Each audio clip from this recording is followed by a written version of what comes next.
du Des coup. radios locales, mais Ouais. qui étaient déjà un peu, qui étaient, enfin, à l'époque, on va dire professionnelles, puisqu'elles rentraient de la pub et elles avaient quand même elles avaient des salariés. Et moi, j'ai rentré en tant que pigiste.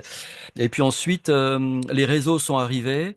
La radio locale régionale qui marchait très bien s'est dit bon, écoute, il va falloir qu'on prenne une franchise parce qu'on va se taper les franchises et puis on pourra pas lutter contre les franchises qui arrivent. Donc ils ont pris la franchise énergie. Et là, moi à ce moment-là, je me suis dit oh bah là c'est foutu, énergie va arriver. Ils vont, il va y avoir d'autres animateurs. Ça va être voilà. Et puis en fait, quand énergie en régional est arrivé, ils ont fait un casting. Et puis le directeur d'antenne de cette époque-là m'a dit bah tu devrais faire le casting. Ouais, tu sais, j'y croyais pas trop, franchement. Et je fais le casting et tout. Et puis il m'appelle une semaine après. Il me dit bah, écoute, on a écouté les castings de tout le monde. Tu es retenu. Tu commences lundi si ça t'intéresse. J'étais encore au lycée, hein, c'était au mois de juin. Il restait 15 jours de, 15 jours de lycée. Et puis je passais en bac pro, tu sais, enfin voilà. Hmm. Et puis je me dis, attends, c'est peut-être la chance de ma vie. Je veux faire de la radio, moi c'est ce qui me botte. Au lycée, je faisais du commerce, ça m'intéressait pas du tout. Ça faisait plus plaisir aux parents qu'à moi. Et donc, ben, je réfléchis pas trop longtemps. Je dis, bah écoute, ouais, lundi, je commence à Énergie. Alors je dis aux copains du lycée, ouais, ben l'année prochaine, vous me verrez pas au lycée, hein. Je fais pas le bac pro. Je commence lundi sur Énergie. Oui, oui, c'est ça, t'as raison. Bah écoute, lundi à telle heure. Là, t'avais quel âge du coup? 18 ans? J'avais ouais, Ouais. 19 ans à peu près, ouais. Ouais, ouais, ouais. Belle J'avais opportunité. 19 J'imagine ans, qu'en une belle plus, opportunité. Et puis le lundi d'après, j'étais effectivement à l'antenne sur une énergie régionale, hein. C'était une hmm. régionale, mais qui avait déjà trois, quatre fréquences, qui était assez importante. Et puis en fait, bah, j'ai commencé là professionnellement avec une vraie paye. Et puis voilà, je me suis acheté ma première voiture neuve à 20 ans. Enfin, Là, bon, enfin, pour moi, c'était waouh. c'était plus que de l'accompagnement musical. Tu Ah disais ben que là tu avais passé c'était un casting. non non oui bah il y avait un casting bah, il y avait bah, c'était animateur à l'époque, c'était animateur énergie, donc tout était formaté, hein, fallait suivre la prog énergie, les jingles énergie, le format énergie, etc. Tout c'était carré, hein, c'était Et t'as formaté. toujours eu de la facilité dans ce milieu-là? T'as pas forcément Ouais. trop galéré ou non, c'est Non non venu non, comme ça. j'ai pas galéré, j'ai rien fait, j'ai appris sur le tas en fait, hein, j'ai appris sur le tas, Parce que pas t'étais fait quand même, d'école. tu disais introverti, donc c'est pas évident après d'avoir ce Eh dévié à la ben radio ouais, étant c'était pas introverti. facile parce qu'en plus Énergie organisait des soirées dans des discothèques, donc fallait aller dans la discothèque, faire le DJ dans la discothèque, soirée Énergie avec l'animateur machin, à distribuer des cadeaux, des choses comme ça. Enfin, à l'époque ça marchait comme ça et ben justement ça m'a ouvert si tu veux. Ça m'a ouvert, j'ai apprécié de voir des gens partager, etc. Et puis animateur à Énergie quand t'as 20 ans, t'es un beau gars, t'es animateur à énergie, les filles te courent après. Tu vois, c'était rigolo, quoi. Bon, j'en ai bien profité. Franchement, j'ai eu une belle jeunesse. Et puis, donc voilà, j'ai fait quelques années à énergie. Après, il y a eu d'autres radios. J'ai Radio fait d'autres 2000, radios régionales. J'ai fait Radio 2000 ouais. ensuite, qui était une radio régionale qui avait une 8-10 fréquences dans la région, qui était assez importante. Et puis après, j'ai fait un peu de Joker à Maximum, qui était Feu Maximum, qui n'existe plus, qui ressemble à FG, on va dire aujourd'hui, qui était une radio très avant-gardiste sur la programmation et sur la façon de travailler. Et j'ai fait quelques mois là-bas. Et puis après, un Maximum a fermé en 92, je crois. Et après, je suis revenu à Radio 2000 en région. Ensuite, les radios. Alors, je fais rapide, hein. Si tu veux, les radios régionales. Jusqu'à présent, les grosses radios régionales avaient un studio de production intégré où on fabriquait les publicités nous-mêmes. Enfin, les grosses radios régionales. Radio Énergie et puis Radio 2000, on avait un studio analogique, un multipiste, si tu veux. C'était des grosses bandes d'un quart de pouce avec un gros Tascam. On avait un studio d'enregistrement et j'ai pas mal bossé dans le studio d'enregistrement. Et quand je suis revenu à Radio 2000 après Maximum, je me suis occupé de la production à Radio 2000, c'est-à-dire créer les spots publicitaires, créer les promos antennes, créer de l'habillage, des jingles, etc. avec le studio intégré qui a été un 8 pistes, qui était un bon studio avec une console, je sais plus, Martin, je crois, je sais plus. Enfin, c'était une Mm. console anglaise magnifique. Et je me suis éclaté aussi à faire ça. Donc, j'ai fait un petit peu moins d'antennes et plus de production. Et Ok. Et ensuite, là que tu t'es dit, Rad- pourquoi pas la voix off? je Et je suppose. me suis. Bah, alors, je faisais des voix parce que je mettais ma Ouais. voix sur des pubs, etc. Je faisais travailler aussi d'autres. C'est là où Estelle Hubert, on s'est rencontrés à ce Mm. moment-là, entre Énergie et Radio 2000. Elle est venue parce elle habitait le village où était la radio. Et puis après ses cours, elle venait faire, elle venait nous voir. Elle faisait. Alors, elle poussait les cartouches au début. Tu sais, les cartouches, c'est comme des cassettes. Hein, pour ceux qui savent pas, où il y a les pubs, les jingles, etc. Et puis à l'antenne, il y avait on avait beaucoup de boulot parce qu'on avait 24 lecteurs de cartouches, parce qu'il y avait plusieurs départs au temps de Radio 2000. Il y avait 8 départs, donc 3 fois 8, 24, ouais, c'est ça. Il y avait 3 lecteurs de cartouches par départ de ville. Et Estelle venait faire la pousseuse de cartouches. Et puis, ben, et de fil en aiguille, on a commencé à la faire travailler, à lui faire des voix. Tiens, Estelle, il y a un petit rajout à faire sur une pub. Tu veux pas faire ça? Tu veux pas essayer? Puis voilà. Donc, Estelle a commencé, a commencé comme ça. Ben, je pense je sais pas si tu as déjà parlé avec elle. Elle t'en parlera sûrement. Donc voilà. Donc, c'est radio. Et puis ensuite, l'informatique est arrivée dans les radios. Il n'y avait plus besoin d'avoir 8 animateurs pour faire une tranche de 24 heures, mais il y avait besoin d'avoir peut-être un ou deux ou trois animateurs parce que la moitié des choses étaient enregistrées. C'était de l'informatique qui diffusait la nuit. C'était plus un vrai animateur qui poussait des disques ou des cartouches ou des CD. Et puis là, bah, ça a commencé à licencier dans les radios. Besoin de beaucoup moins de monde, mais par contre, besoin de production parce qu'il faut alimenter. Il faut alimenter les pubs, il faut alimenter les habillages, il faut alimenter les rubriques. Et là, à ce moment-là, je me suis dit, il faut que tu te lances dans la prod. Et là, j'ai été licencié de Radio 2000, puisqu'il licenciait tout le monde, il n'y avait plus besoin de grand monde. Et là, je me suis dit, waouh, il faut faire autre chose. À ce moment-là, arrivait donc l'informatique, arrivaient les premiers Pro Tools. Et moi, je suis parti à Paris une fois que j'ai été licencié de Radio 2000 et je suis allé dans un grand studio à Paris où je me suis proposé en tant qu'assistant, mais gratuit. J'ai dit, bah, je viens, j'étais au chômage, donc je vais profiter de mon chômage. Il n'y avait pas d'école, il n'y avait rien à l'époque. Et je vais dans ce studio et puis je lui dis, moi, ce que je voudrais, c'est approcher Pro Tools parce que pour moi, l'avenir, il est là. Il est Mm. dans ces logiciels-là. Enfin, c'était le logiciel de l'époque. Maintenant, il y en a plein. Donc, je suis allé dans ce studio. Ils Il y en m'ont a qui pris. l'utilisent encore, hein. Il est beaucoup utilisé encore, hein. Ah oui, moi, je bosse sur Pro Tools, de toute Ouais, façon. ouais. Et je suis allé dans ce studio. Je me suis proposé bénévolement pour 2 mois. Je me suis dit, je viens 2 mois, je viens à Paris. J'étais logé chez ma marraine qui habite à Paris. Et donc, j'avais pas de frais à part du métro, des choses comme ça. Et je venais tous les jours au studio comme si j'étais un salarié. J'arrivais à 9h30, je repartais à 19h. Et alors, je faisais pas forcément des choses très intéressantes au début, parce qu'au début, je rembobinais des bandes et puis je coupais des bandes, des bobineaux que je faisais déjà, que je savais déjà faire. Et, et puis, quand je pouvais, quand j'avais le temps, je pouvais aller voir le grand studio avec Pro Tools et les grands comédiens qui venaient, les Alain Dorval et compagnie, Ah ouais. qui venaient enregistrer des pubs. Donc, je baignais un petit peu là-dedans. Donc, j'ai pu apprendre le Pro Tools sur le tas. J'ai pas fait d'école avec des gens qui savaient déjà. Et j'ai bénéficié de ça. Et puis, au bout de 2 mois, je suis rentré de Paris et je suis retourné en province, je me suis dit, ben voilà, il faut acheter une station, il faut acheter un Pro Tools. Et puis, ce que je vais faire, je vais proposer aux petites radios qui n'ont plus personne pour faire leur pub en interne ou leur promo, eh ben de les faire. Et plutôt que de travailler pour une radio, je vais travailler pour plein de radios en France. Donc, j'ai monté un studio de production qui s'appelait Immedia Prod, avec un autre collègue. Et puis, on a acheté un Pro Tools, on a loué des locaux, enfin, on a monté notre business. Là, c'était Et où? puis, T'es parti de c'était à Paris, là. Besançon, c'était à Ouais, c'est à Besançon, Besançon, ouais. au centre-ville de Besançon.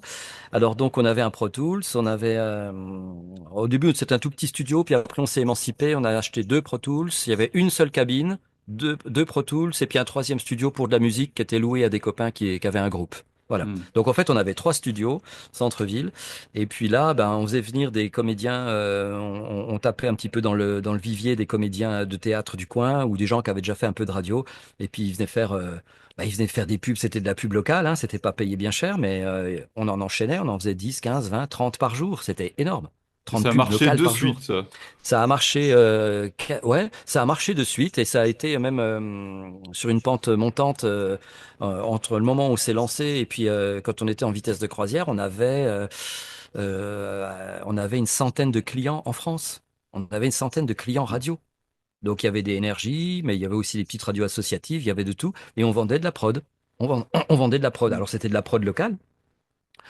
Mais donc voilà. Alors j'ai continué, bien sûr, je faisais des voix, mais je faisais aussi de la production, je faisais des voix, on faisait venir des voix extérieures, et les gens qui venaient, ils venaient pour 5, 10, 20, 15, 20 textes. Et c'était énorme, on les payait au texte. Ok. Et ensuite, il y a eu ce fameux Pro Tools. Alors au début, il y avait encore pas l'Internet comme maintenant. Donc les pubs étaient enregistrées, elles étaient montées sur des bobines. Et on a envoyé les bobines par la poste. Alors, stratégiquement, on s'était installé en face de la Grande Poste à Besançon. Comme ça, on n'avait qu'à traverser la rue pour aller donner nos chronopostes. Ça, c'était génial. On perdait pas de temps. Dès que la bobine était faite, elle partait tout de suite à la poste. Ça, c'était génial. D'où le terme immédiat production, quoi. C'était immédiat, voilà. Parce que les gens voulaient leur pub pas la semaine d'après, ils la voulaient le lendemain. Donc, ça partait en chronopost pour qu'ils la reçoivent le lendemain. Et ensuite, Ouais, comment ça se euh, passait justement? C'était une question que je voulais te poser.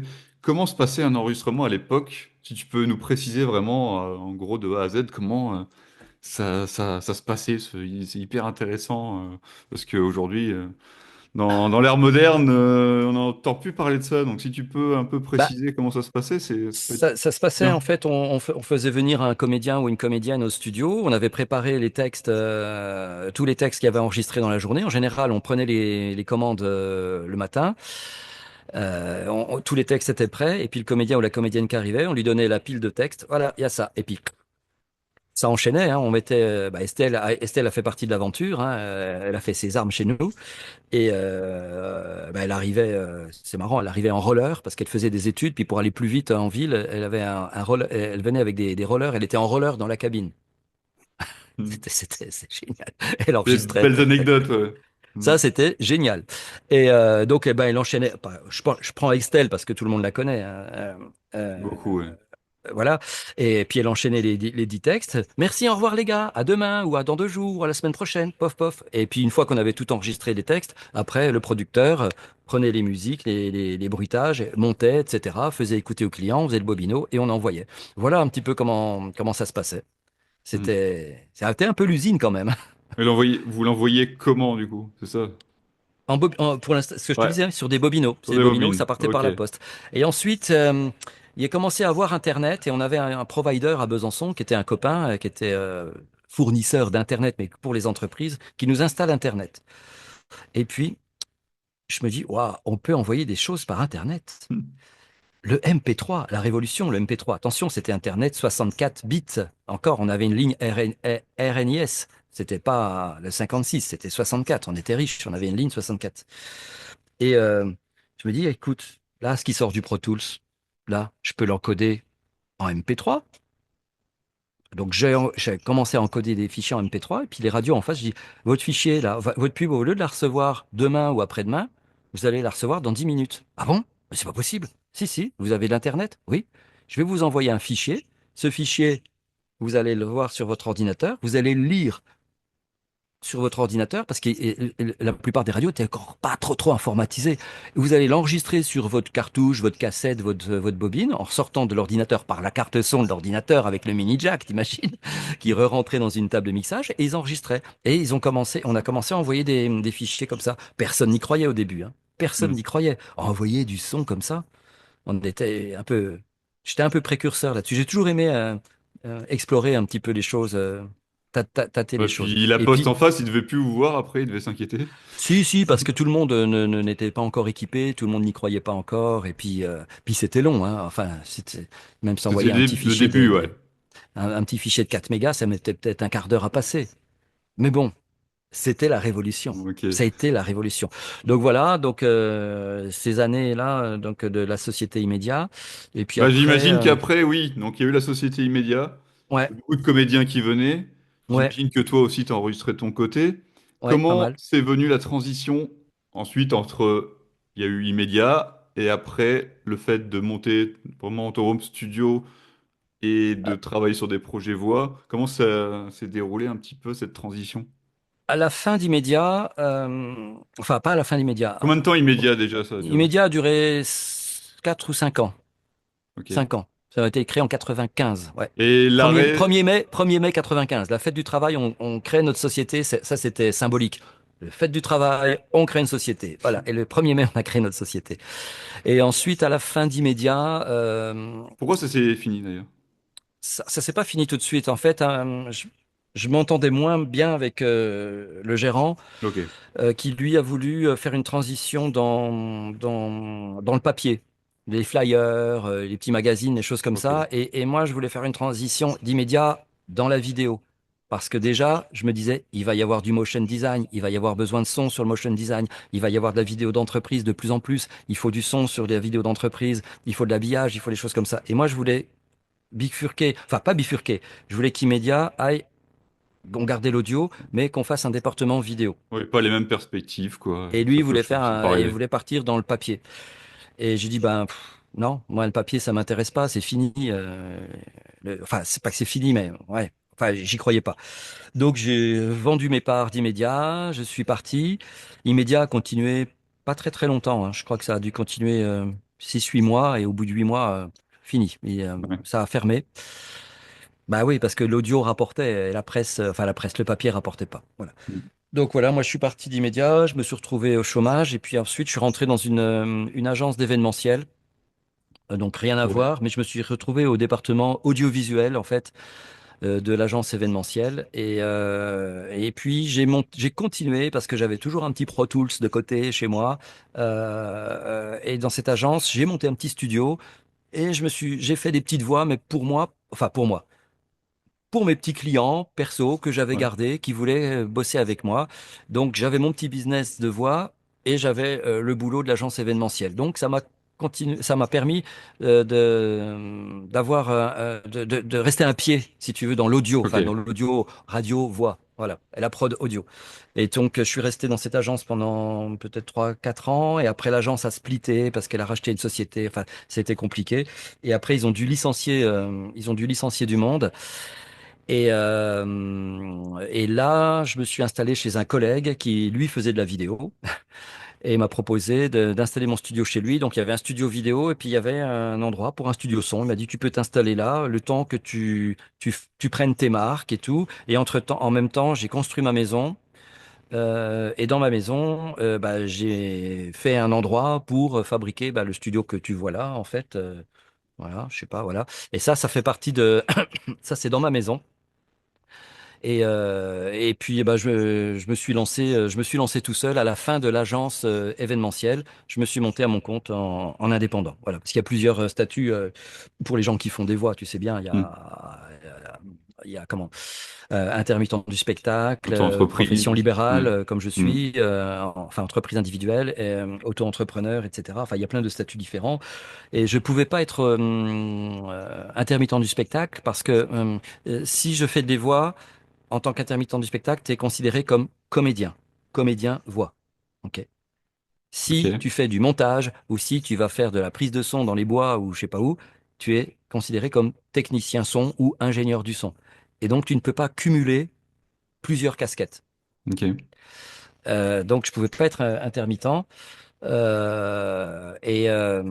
Comment dire je reçois des messages sur les oreilles, c'est pour ça que je suis perturbé. J'ai plein de trucs, hein. Je suis hyper connecté, moi. Ouais. Donc, je pouvais pas accumuler plusieurs casquettes en tant qu'intermittent. Donc, je me suis monté en entreprise individuelle, ce qui me permet de facturer avec de la TVA, de récupérer aussi de la TVA sur des investissements ou des frais. Voilà. Et puis t'es pas limité en chiffres comme par rapport à un auto-entrepreneur. Mm. Mais l'auto-entrepreneuriat, c'est très bien aussi, hein. Voilà. Ouais.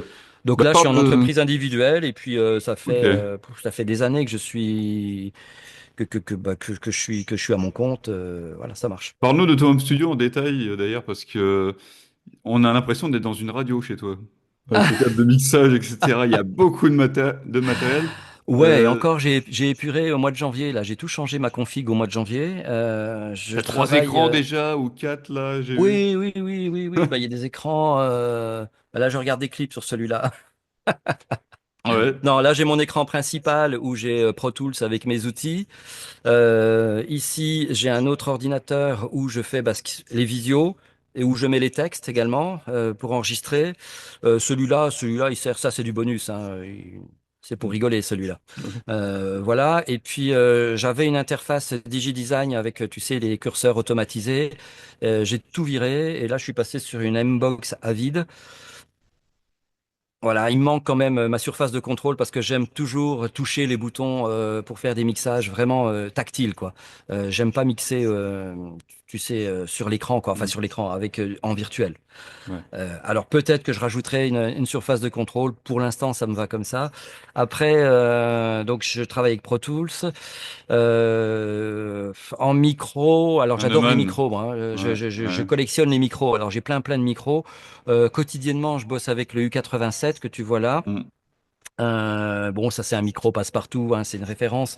Après, voilà, c'est un micro qui coûte 3000 balles. Mais Ouais.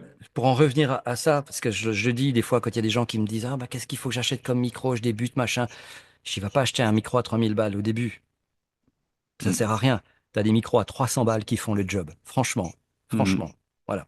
Mais là, voilà, quand tu fais ça tous les jours, bah, tu te fais plaisir, tu t'achètes le Neumann à 3000 balles. Après, j'en ai un autre, là, celui-là là derrière.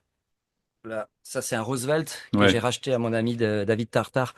Ça, c'est un micro américain qui est génial aussi, hein. Je l'avais essayé chez lui, quand j'étais passé le voir, et puis on m'avait fait tester ce micro. J'ai dit, waouh! Puis un jour, il le vend. Je dis, waouh, tu le vends? Ah, je te l'achète. Et je m'en sers pas souvent parce il a une grosse coloration.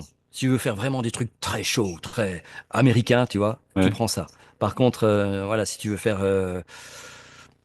donc j'utilise pas souvent. Après, j'ai un Neumann numérique qui est de TLM 103, mais D. TLM 103D pour digital. Là, c'est un Neumann, c'est 100% numérique avec une interface numérique et tu rentres en numérique dans ta console. Ça, c'est pas mal aussi. Mm. C'est pas mal aussi parce que moi, j'ai déjà remarqué que les micros analogiques, style le U87 par exemple ou d'autres, suivant le temps, l'humidité dans l'air, suivant, je sais pas, la pression atmosphérique, le son change. Moi, Mm. je trouve que le son peut changer.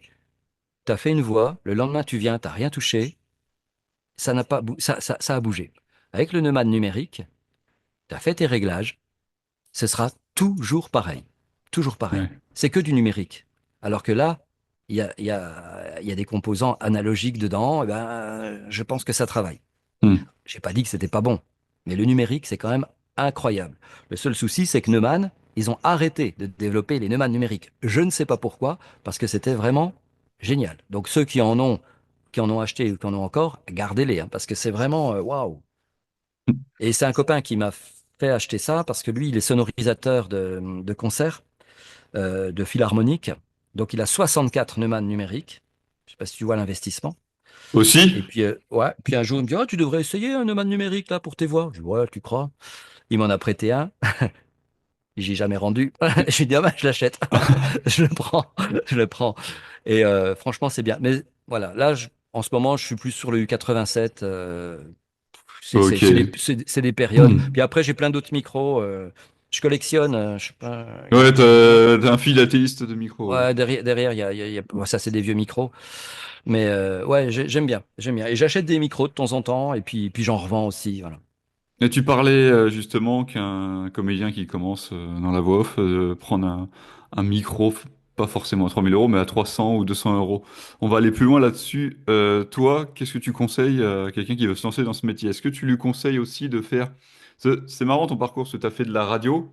Beaucoup de comédiens voix ont commencé par la radio, Oui, mais d'autres non. Ont commencé par le théâtre, il y en a qui ont fait oui. du jeu, etc. Il y Mm, en a qui n'ont rien fait, enfin, qui n'ont rien fait, qui avaient un travail pendant 15 20 ans et après qui sont devenus voix off comme ça. ouais. Toi, qu'est-ce que tu conseilles de manière générale à quelqu'un qui veut se lancer là-dedans?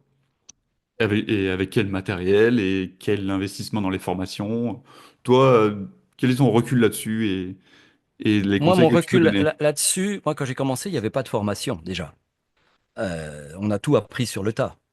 Euh, Après, on a bourlingué en studio parce qu'à ce moment-là, il n'y avait pas de home studio. Il fallait aller dans des studios, il fallait pousser les portes, voilà. Et c'est là où tu apprenais. Où on te disait comment faut se mettre derrière le micro parce que l'ingénieur du son, il allait te dire faut que tu te places comme ça. Est-ce que tu peux me refaire la phrase comme ça? Est-ce que tu peux appuyer un petit peu plus dessus? C'était là, tu étais coaché, Mm. t'étais dirigé. Maintenant, en home studio, t'es pas dirigé. Tu reçois ton texte, démerde-toi pour l'interpréter. T'es pas dirigé. C'est ça le problème du. Enfin, le problème. Oui, le problème du home studio, ça va être ça. Sauf si tu fais une session dirigée à distance, enfin coachée à distance, voilà, avec les logiciels qui existent maintenant. Ça, c'est très bien. Mais à l'époque, on allait dans des studios, on poussait les portes. Moi, j'étais en province, je prenais le train. J'avais 2 heures et demie, 3 heures de train pour aller à Paris, faire une séance qui durait 30 minutes, et je reprenais le train. Ça me faisait une demi-journée enfin, d'occuper dans le train pour 30 minutes de séance pour une pub qui faisait 15 secondes et qui disait le nouveau machin est sorti, écoutez-le sur Énergie. Point. Mais je Mm. gagnais ma journée avec ça. Alors si tu fais le rapport temps passé et puis ce que tu as gagné, je dis putain, tu gagnes bien de l'heure, toi. Oui, mais j'en fais pas 10 par heure, enfin 10 par jour, Mm. tu vois. Mais donc pour en revenir à ta question, euh, le conseil pour quelqu'un qui débute, c'est déjà est-ce que tu veux faire ça? Faut pas que ce soit un loisir. Faut pas que ce soit, tiens, je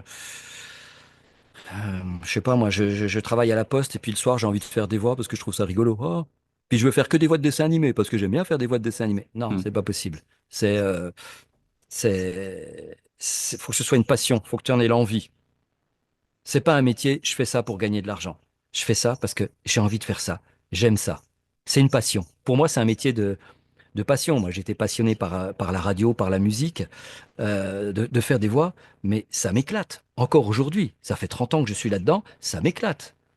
Euh, alors, il y a des trucs qui m'éclatent pas, parce qu'on me prend souvent, moi, pour des pubs un peu Je rentre-dedans. comprends. Et ça me gonfle. C'est le ton que je n'aime pas, mais on me prend pour ça. Je l'ai fait. Alors, j'aime bien les trucs plutôt posés, j'aime bien les voix de documentaires, j'aime bien les trucs un peu graves, etc. Mais non, mais on me fait faire du waf-waf, j'appelle ça du waf-waf. Mm. Bon, c'est ce qui paye. J'en fais. Donc, Pour moi, je c'est disais, l'expérience de la radio ouais, c'est l'expérience fait de que la tu radio, parce que fais, la tu es radio, là. c'était toujours, ouais, il faut une pub dynamique, hein. Ah ouais, ils veulent tous des pubs dynamiques. Ouais, Ouais. mais non, ça se fait plus. Maintenant, le ton, il est au naturel aujourd'hui. Le ton, il faut parler naturellement. Alors, c'est plus le ton pub niais, souriant, c'est le ton naturel. C'est le niais naturel, on va dire. C'est plus compliqué à faire. Moi, je trouve que c'est plus compliqué à faire Non, mais que le surjouer de la pub promo. des fois, Moi, on ça met m'éclate un la peu pub les promo. comédiens dans des cases, des fois, parce que il suffit que Ouais, quelqu'un fasse de la radio pendant 20 ans, on va lui dire, ah bah tiens, il va faire que des spots pub, que des ouais, promos. c'est ça, c'est Ouais, ça. Et c'est dommage. le problème, il est là. Donc, quelqu'un qui débute, je vais lui dire, faut que tu sois passionné. Maintenant, c'est pas parce qu'on t'a dit que tu avais une belle voix au téléphone que tu as une belle voix dans un micro. Ça veut rien dire, une belle Mm. voix. Parce C'est que clair. là, quand on parle dans la vie, je parle pas dans mon micro quand je fais une pub comme je parle dans la vie, parce que je vais mettre de l'intention, je vais mettre de l'intonation sur le spot que je vais avoir à faire. Quand je parle dans la vie, je parle pas comme si je faisais une pub. Donc, écoute déjà. Il faut que, déjà écoute les pubs à la télé, à la radio. Refais-les à voix haute, même si tu as l'air con. Refais-les à voix haute. Écoute la musicalité, parce que c'est une musicalité, la pub. La promo, c'est le pire, parce que c'est surjoué, et c'est le pire. Mais si tu sais faire de la promo, tu sais tout faire. Enfin, ça, c'est mon avis. Ok. Je prenais des gens de théâtre quand j'avais le studio, et qui ils venaient, et puis je dis, voilà, tiens, il y a une pub Super U à faire. Ah non, moi, je fais du théâtre, je ne veux pas faire une pub pour Super U. Déjà, les gars, ils partaient comme ça. Je dis, bah, laisse tomber, quoi. Laisse tomber. Parce que déjà, la pub Super U, t'as 20 secondes pour décliner ce qu'on doit dire. T'as pas 2 minutes. Parce qu'au théâtre, t'as le temps que tu veux. Là, t'as 20 secondes. Donc, il faut que tu sois bon sur les 20 secondes et convaincant.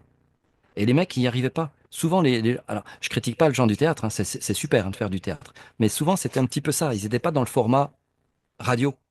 Le format radio, tu as 20 secondes ou tu as 30 secondes pour passer l'information. Et puis, je peux te dire que des fois, bah, tu retravailles des textes, puis t'enlèves la virgule, puis t'enlèves le, puis t'enlèves la date, puis t'enlèves le truc, puis tu sabres dedans. Donc voilà, pour les débutants, c'est écouter. Écouter. Et est-ce que tu es capable de refaire la pub que tu viens d'entendre à voix haute, pas dans la tête? Parce que dans la tête, c'est toujours bon. À voix haute, c'est différent. Et tu te chronomètres. Elle fait combien? Elle fait 20 secondes. Est-ce que je vais arriver à la faire en 20 secondes aussi? Mm. Et être convaincant. Ça, c'est pour le côté pratique. Après, le côté matériel, aujourd'hui, on a de la chance. Alors, il y a 20, 30 ans, moins. Mais aujourd'hui, on a la chance d'avoir. On a une démocratisation du matériel. Il y a des cartes son il y a plein de modèles. Il y a des micros, il y a plein de modèles. Il y a des logiciels, il y a tout ce qu'il faut. Avant, il fallait Pro Tools, mais Pro Tools, ça coûtait cher. Tout le monde ne pouvait pas se le payer et c'était compliqué. Pro Tools, c'est compliqué à gérer. Si, voilà, tu peux pas débuter là-dedans. Alors, tu vas débute avec Audacity. C'est un petit logiciel qui vaut rien du tout, qui marche très bien. Moi, je l'utilise de temps en temps. Quand je suis en nomade et puis que j'ai pas le Pro Tools, bon, écoute, j'ai un truc à faire, je le fais sur Audacity. Alors bien sûr, il n'a pas la puissance d'un Pro Tools, mais ça le fait.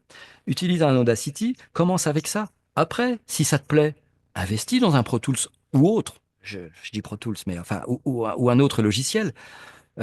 Commence avec un micro à 150, 200, 300 balles. Le Rode NT1 est un très bon micro qui vaut 150 à 200 balles. Ça marche très très bien. Il marche très bien. Et il y a des comédiens aujourd'hui, des copains comédiens que je connais, qui sont toujours avec le Rode NT1. Ça leur correspond. Après, un micro, c'est personnel. J'ai essayé, moi, comme j'aime les micros, j'ai essayé plein de micros. Et puis j'ai un copain revendeur ici à Besançon qui a des micros. Et puis je vais le voir. Je lui dis, tiens, tu peux me prêter celui-là, celui-là, celui-là. Il me les prête un week-end, je les essaie. Et c'est pas le prix. Le micro, c'est pas le prix. C'est ça qu'il faut se dire. C'est, tu l'essayes, comment tu te sens? Comment ta voix, elle ressort dedans? J'ai essayé des micros à 6 000 balles. Je dis, bof. J'essaye le Roosevelt qui vaut 1 500 balles. Waouh! Voilà, ça veut rien dire. Ça veut rien dire. Mhm. Ça veut rien Ok. dire. Alors peut-être que le Neumann là, que j'ai à 3 000 balles, il va vivre 20 ans, et puis que celui à 300 balles, eh ben, dans 5 ans, peut-être qu'il va commencer à grésiller et pas être bon. Mais tant pis, c'est 300 balles, c'est pas 3 000 balles. Mais ça fonctionne. J'ai fait mes plus belles voix avec un T-Bone de chez Thomann, T-Bone 2200. C'est un micro à lampe avec une alimentation dédiée. Waouh, mais ce micro, incroyable. Pourtant, c'est du Made in China, c'est de la merde. Il durera 3 ans et puis après, il va commencer à craquer. C'est pas bon.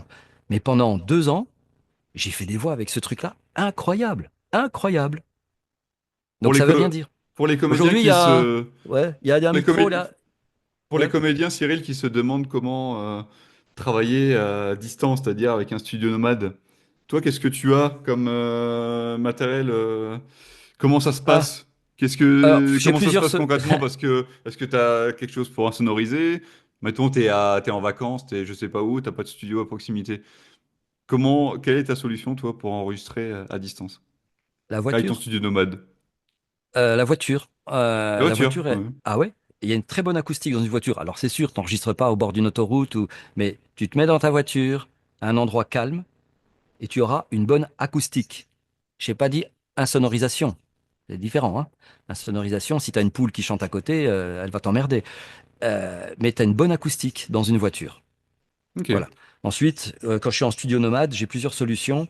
J'ai soit une solution avec une vraie carte son, j'utilise une SSL2 Plus que je rebranche sur mon ordinateur portable avec un Pro Tools ou un Reaper, un autre logiciel, ou sur Audacity aussi. Et puis soit j'ai un petit Neumann, j'ai un TLM 102 aussi, tu vois, j'ai encore oublié celui-là. Celui-là j'ai un petit TLM 102, mais bon c'est un peu fragile. Et sinon j'ai un micro russe qui s'appelle Octava, qui est génial, qui ressemble à rien, mais qui marche très très bien. Et je prends l'Octava que je remets sur la SSL2 et voilà. J'avais fait un tour de France il y a 2 ans, 3 ans, en sortie de Covid, où j'avais tous installé ça dans un van. Et j'avais fait le tour de France des gens avec qui je travaille ou que j'avais envie de voir. Enfin, j'avais communiqué. Je dis, voilà, je fais un tour de France, je passe là, là, là, là, là. Si vous êtes sur ma route, je m'arrête, je viens vous voir. Et j'avais mis cette installation dans mon van. J'avais donc l'ordinateur portable, la SSL2 Plus, et puis ce petit micro Octava, je sais plus, D012, je crois. Enfin, s'il y en a qui sont intéressés, ils me demanderont la référence. C'est un micro russe. Et Ok. mais c'est vraiment très bon. C'est des copies de Neumann, hein. Ils ont tout copié de chez Neumann, hein, sauf que ça vaut moins cher. Mhm.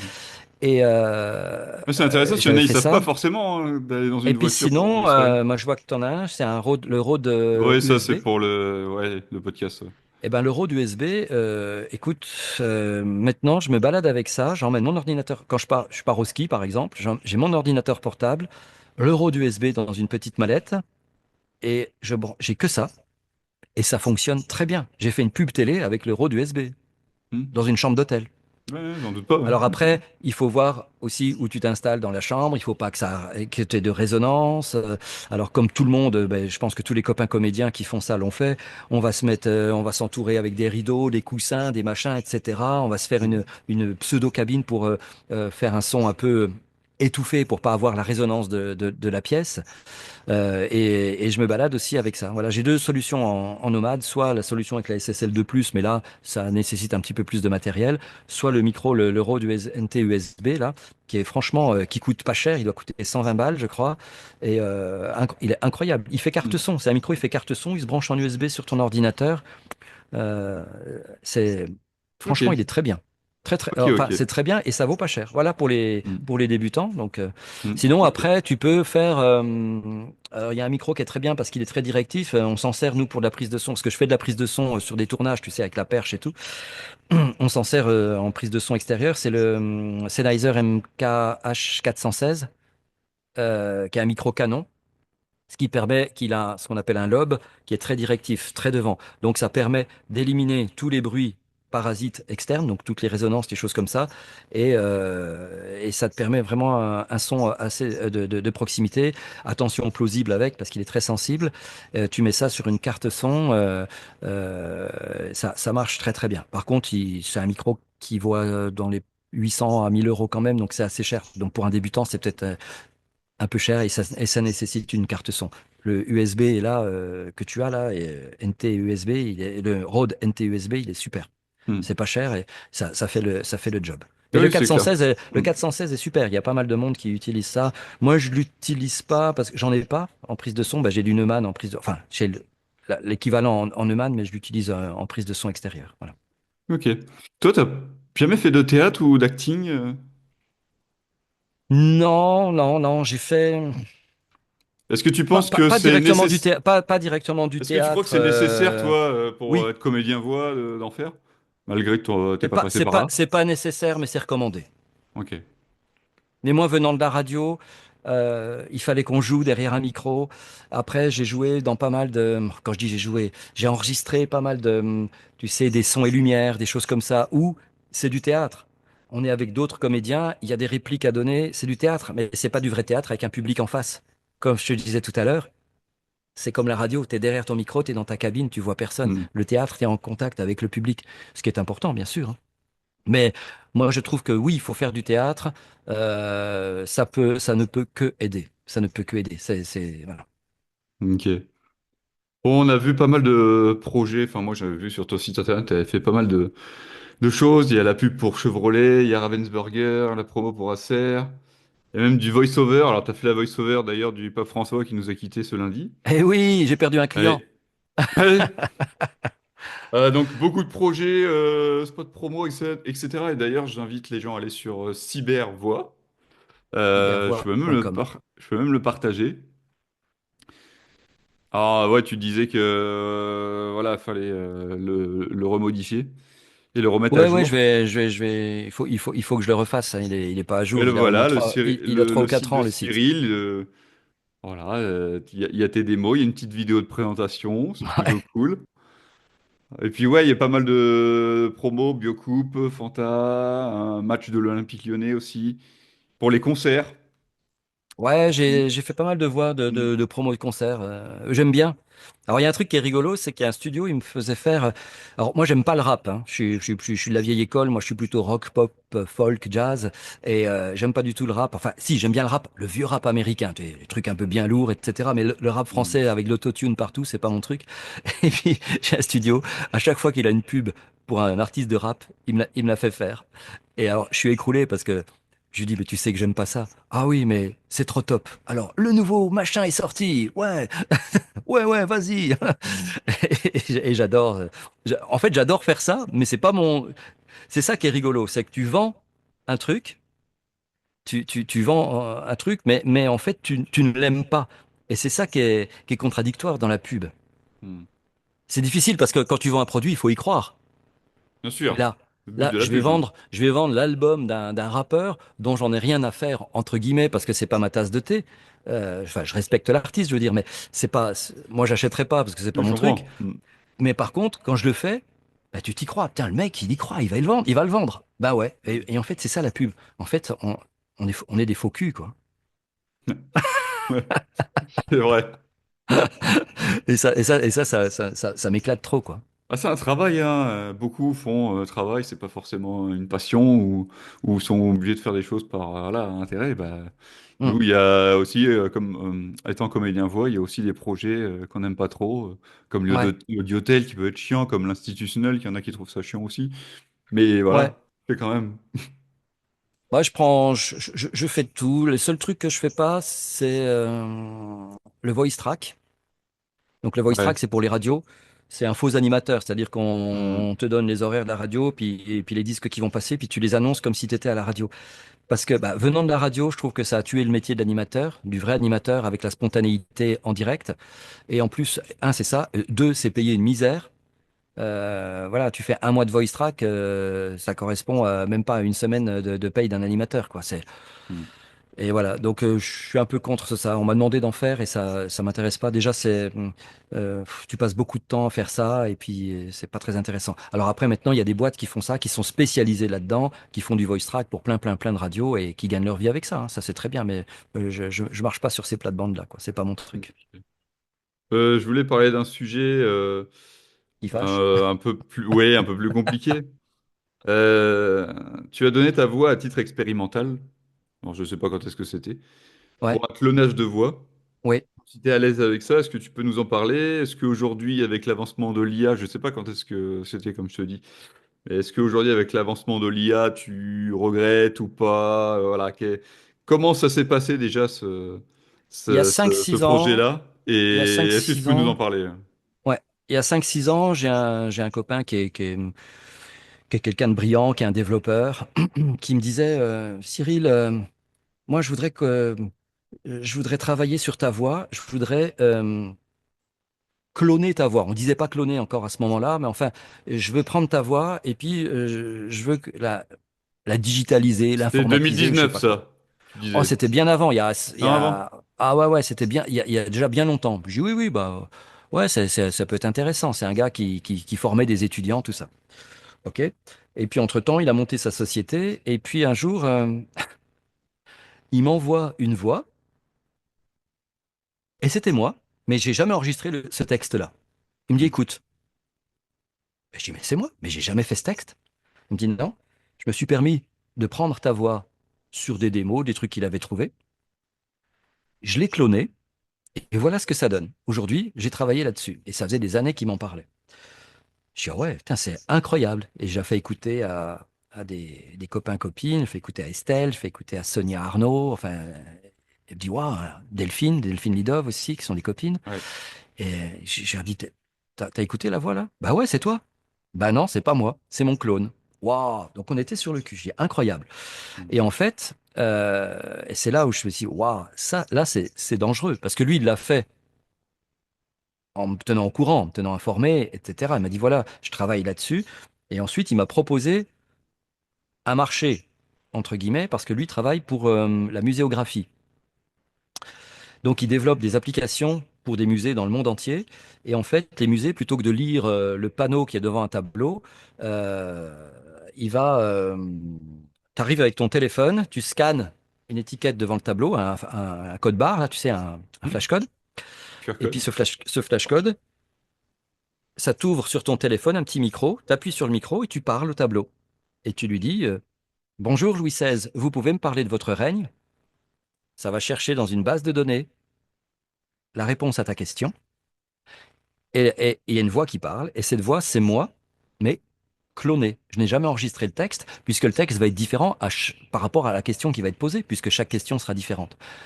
Et la voix va dire, bonjour, je m'appelle Louis XVI. Je suis né en gna gna gna gna gna gna. J'ai régné sur la France de telle année à telle époque. Ma femme s'appelait Marie-Antoinette, gna gna gna gna gna. Pof, il a fini.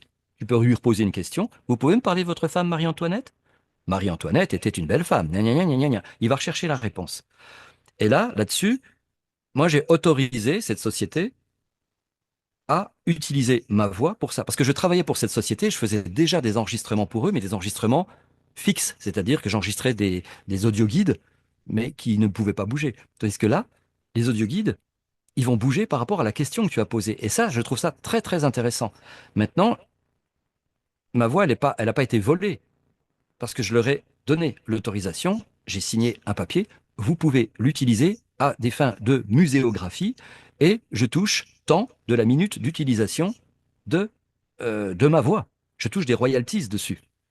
Et je n'ai plus besoin d'enregistrer pour eux. Mm. Donc ça, c'était une expérience. Et puis j'ai continué un petit peu à travailler avec cette personne. Et puis il m'a fait une plateforme où j'ai cloné enfin, j'ai pu utiliser ma voix en clonage à titre expérimental. Attention, hein, je ne vends pas ma voix clonée. Et là, c'est rigolo. Enfin, quand je dis c'est rigolo, c'est pas ça encore. J'ai publié une vidéo il y a pas très longtemps sur Facebook ou LinkedIn, je sais plus, où j'enregistre un texte. C'était une pub, et puis je prends le texte et je lui dis à mon clone, vas-y, à toi. Il y a quand même une grosse différence parce que ça manque d'intonation, ça manque d'âme, mais par contre la voix, elle est là. La voix, c'est la même parce qu'en fait, il reprend pour cloner, il a repris le son du studio, c'est-à-dire que c'est le son de ce micro-là avec ma voix. Il n'y a pas de souffle, il n'y a rien. C'est génial. C'est même bluffant. Par contre, il n'y a pas l'intonation. Mm. Mais il faut faire attention parce qu'on peut se faire piquer, on peut se faire piquer sa voix. Il y a une pétition là contre l'IA parce que je suis pas pour l'IA, hein. Je l'ai fait à titre expérimental. Je l'ai fait avec cette société qui est la société d'un ami qui m'a demandé l'autorisation et qui me paye et qui me donne des royalties sur mon clone. À ce niveau-là, ça me va. Mm. Par contre, D'accord. je reçois des castings presque tous les jours. TTS, Text to Speech, clone. Ah, Euh, on vous donne 10 000 € si vous enregistrez 2 heures de voix. Alors là, non, parce que là, tu scies la branche sur laquelle tu t'es assis. mm. Parce Mm. que le jour où ces sociétés-là vont pour vendre un Cyril, vont vendre un Cyril cloné, là, moi, je toucherai rien. J'aurais touché mes 10 000 € une fois pour toutes ou 3 000 €. Il y a tous les prix, hein. Donc là, non. Mm. Là, non. Là, non, parce que là, ils vont faire travailler, ils vont m'utiliser pour et je toucherai rien là-dessus. Donc, Ouais, c'est clair. par contre, là, comment dire, je suis l'IA de près quand même, hein. Euh, Moi, là, ce qui fait peur aujourd'hui, j'ai vu un truc où maintenant, peux arriver à diriger ton IA. C'est-à-dire que maintenant, c'est moi le producteur, je prends l'IA, je prends ta voix qui a été, qui a été clonée, et puis je vais dire, tiens, je veux la voix d'Alexis. Clac, à mon IA. OK. Voilà, je lui donne le texte. Puis maintenant, je vais pouvoir la diriger. Ça existe. Et c'est ça, il faut faire très très attention. C'est pour ça qu'il ne faut pas se faire piquer Mm. sa voix par l'IA ou il ne faut pas vendre sa voix à l'IA. Et puis maintenant, on a Alexis, je vais dire, ben voilà, ça c'est une pub. Tu me le fais ton pub. Il va prendre un modèle pub et il va appliquer la voix d'Alexis, modèle pub. Et là, je peux le corriger. Je dis, ah, est-ce que tu peux marquer un petit peu plus un temps d'arrêt avant de donner le prix de la voiture, machin? Il refait, tac, tac, tac, et il va m'obéir. Et ça, je l'ai vu, hein. Ça, c'est actuel. C'est actuel. Mm. Ça fonctionne. Et le danger, il est là. Le danger, il est là. Parce qu'une fois que tu te seras fait piquer ta voix par de l'IA, on va pouvoir te faire faire des choses. Ce sera plus toi et c'est pas toi qui touchera le pognon. Mm. On en est là, hein. Tout est une affaire de fric, hein. La technologie, elle est là. La technologie, elle est Mm. là. Mm. Même dans les images, hein. Je suis abonné à des trucs, à des images où pour l'instant ça fait rire parce que c'est Trump, c'est Macron, machin, si on leur fait faire n'importe quoi. C'est super bien fait, hein. C'est super bien fait. Mm. Ouais, Le c'est danger, il est dangereux, là, hein. hein. Le Ouais. danger, il est là. Les images de cinéma, c'est pareil, hein. Dans la vidéo, tu sais, je te disais que je bossais un peu pour des boîtes de vidéo. Attention, il y a de l'IA qui est utilisée pour créer certaines images maintenant. On les tourne plus, hein. Ouais, c'est terrible, hein. Ça fait peur, donc moi je pense qu'il faut qu'il y ait une loi. De toute façon, c'est pour ça. J'ai signé la pétition aujourd'hui, là, comment elle s'appelle? Bénédicte Charton, qui est une amie comédienne. J'ai vu ça sur son Facebook, j'ai cliqué dessus. J'ai cliqué, voilà, pour qu'il y ait une loi qui génère ça et qui protège ça. Mais j'ai pas honte de dire que oui, je me suis cloné à des fins expérimentales pour voir un petit peu ce que ça donnait, etc. Parce que on peut pas parler d'un truc sans avoir essayé, sans avoir testé. Mais Mm. oui, l'IA c'est de la merde. Ouais, l'IA c'est de la merde. Mais attention, ça progresse très vite. Il y a plein d'IA de merde, hein. Il y a plein de vidéos sur Internet qui circulent pour te vendre des produits à la con avec des horribles voix IA. Ça, c'est moche, mais tu le vois tout de Ouais. suite. Ah oui, on l'entend en direct. Ouais. C'est Mm. des IA de merde. Mais là, ce que je te disais tout à l'heure, tu as des IA maintenant qu'on arrive à coacher. Et le danger, il est là. Donc, faut pas se faire piquer sa voix par l'IA. Et il faut faire Mm. très, très attention. Et puis, il va falloir, il va falloir qu'on agisse là-dessus. Et puis, il va falloir aussi trouver d'autres choses pour se différencier. Mm. Ouais. Le Toi, jeu, t'as déjà l'âme, pensé, toi, un petit peu l'intention, à l'avenir par rapport à ça? l'avenir, ouais. T'as déjà commencé à préparer des choses que tu peux faire, peut-être d'autres choses ou... Moi, je suis en train de développer un petit peu le podcast qui revient à la radio, hein, parce que le podcast, c'est quoi? C'est une rubrique radio ou une émission radio. Mm. Et Mm. c'est un petit peu la mode en ce moment. Toutes les entreprises veulent faire du podcast. Donc, je développe un petit peu ça avec mon fils qui est dans l'audiovisuel aussi. Euh, voilà, il y a des besoins là-dessus. Euh, Maintenant, la communication digitale, c'est très très large, hein, très très large. Euh, des voix, il y en aura toujours besoin, mais des voix humaines, parce que des voix, des voix clonées, c'est en train de tuer le métier, hein. Là, faut pas se leurrer, hein. Je faisais à peu près un e-learning par semaine, j'en fais plus que un ou deux par mois, Ouais. alors que j'en Ouais, faisais ça, un par ça semaine. progresse. Ouais. Parce que ça marche très bien sur du e-learning. Mm. Alors, pas surtout, parce que dès qu'il y a des mots très très techniques, c'est compliqué, tu passes autant de temps à tout refaire. Mais, euh, mais tu vois, ça, tu parlais de la téléphonie tout à l'heure. La téléphonie, ça fonctionne très bien avec de l'IA. À Mm. partir du moment où tu lui as L'audiotel, donné le ouais. modèle. La Mm. téléphonie, c'est quoi? C'est toujours. Je te parlais de la musicalité tout à l'heure, en début de Ouais. séance. La téléphonie, c'est toujours pareil. Bonjour, vous êtes bien chez le docteur Machin. Nous sommes Mm. ouverts de 8 heures à 18 heures. Ouais, c'est la même Merci de musicalité patienter partout. quelques Ouais. instants, nous allons vous répondre. Tu prends ça, c'est quoi?